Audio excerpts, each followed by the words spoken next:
जाएगा तब बताएंगे। तो पीटी में उतना नहीं पता, फिर घर पे किसी मतलब भाई जी को बता देते कि ठीक है, वो पूछते थे कि रिजल्ट हुआ कि नहीं, तो जान जाता था कि रिजल्ट, हाँ, तो बता देते कि रिजल्ट हो गया, तो वही सबको बता देते थे हाँ ठीक है इसमें रिजल्ट हो गया। और घर पे भी लगता था रिजल्ट। ऐसे देखिए एक था ना मेरा 2020 के बाद ऐसा हर समय एगो रिजल्ट रहता ही था, हर समय। हर समय। समझ गए, कभी मतलब नहीं होता है बेगारी बैठना, बेगारी नहीं बैठे तो मतलब किसी न किसी में रिजल्ट है ही है। इसलिए तो 4-5 रिजल्ट लाए हैं। इसीलिए मतलब हमेशा रिजल्ट किसी ने कभी वो एग्जाम में, कभी इसमें, कभी उसमें रिजल्ट रहता ही है। मतलब फाइनल नहीं हो पाता था, मतलब रिजल्ट रहता ही था। अब जैसे एक रिजल्ट रहता है तो उसका मतलब एक एग्जाम का लगभग प्रोसेस, एग्जाम का प्रोसेस लगभग 1 साल चल जाता है, तो हर समय रिजल्ट रहता ही था। तो घर वाला भी सोचता था रिजल्ट तो है, यही कौन सी बड़ी बात है। समझ गए, वो सब इंतजार कर रहे थे फाइनल मतलब नौकरी का, कि नौकरी कब हो रहा है। तो फिर उसके बाद जब पोस्ट का बता रहे हैं 64 पोस्ट का जब पीटी हो गया, तो उसके बाद उसी समय मतलब 1271 का मेंस का डेट निकल गया था कि 25 जनवरी 2024 ईस्वी को इसका मेंस है। तो हम लोग पूरा मतलब ध्यान से उस पे लग गए, मेंस पे लग गए।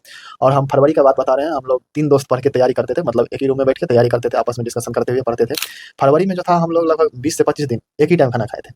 एक ही टाइम। समझ गए, एक ही टाइम खाना खाते थे, क्योंकि पता था कि ज़्यादा खाना खाने पे ध्यान देंगे तो उधर छूटेगा, कुछ ना कुछ छूटेगा। तो लगभग 20-25 दिन जो था ना, 20-25 दिन के दरमियान पूरा सिलेबस को अच्छे से मतलब कवर कर लिए। खाना बनाते नहीं थे, खाना मेस से मंगाते थे, तो इसलिए समय खूब सारा बचता था। जो खाना बनाने में क्या होता है कि खाना बनाइएगा, फिर शाम में क्या लाने जाइएगा वो सब भी सोचना पड़ता है कि आज क्या खाएँगे, मेस में क्या जो लाया वो अपन क्या कर लेंगे, खा लेंगे। बस 20 दिन की बात है, 20 से 25 दिन की बात है, खा लेंगे किसी तरह। तो एक ही टाइम खाना खाते थे और सुबह से उठने के बाद मतलब 8 बजे जगते थे, 8 बजे से लेके रात के 2 बजे तक लगातार कंटिन्यू पढ़ाई होते रहता था। ये बीच में कंटिन्यू कहने का मतलब ये नहीं कि बीच में 10 मिनट, 15 मिनट, 20 मिनट का गैप चलता था, पर पढ़ते रहते थे। ये 20 से 25 दिन में मतलब पूरा सिलेबस को क्या कर लिया, कवर कर लेते थे। समझ गए, हमें पहले से पता था कि मेरा रिजल्ट होगा 1270 में मेंस में। समझ गए, क्योंकि हम पहले भी दरोगा दरोगा मतलब हम पहले भी दे चुके थे, मतलब वो जो थे उसमें एलिजिबल नहीं थे, तो इसलिए हम उससे आगे नहीं बढ़ पाए थे। लेकिन इसमें तो एलिजिबल थे, 1270 में पहली बार क्या थे एलिजिबल थे, तो हमें पहले से पता था कि इसमें मेरा रिजल्ट होगा।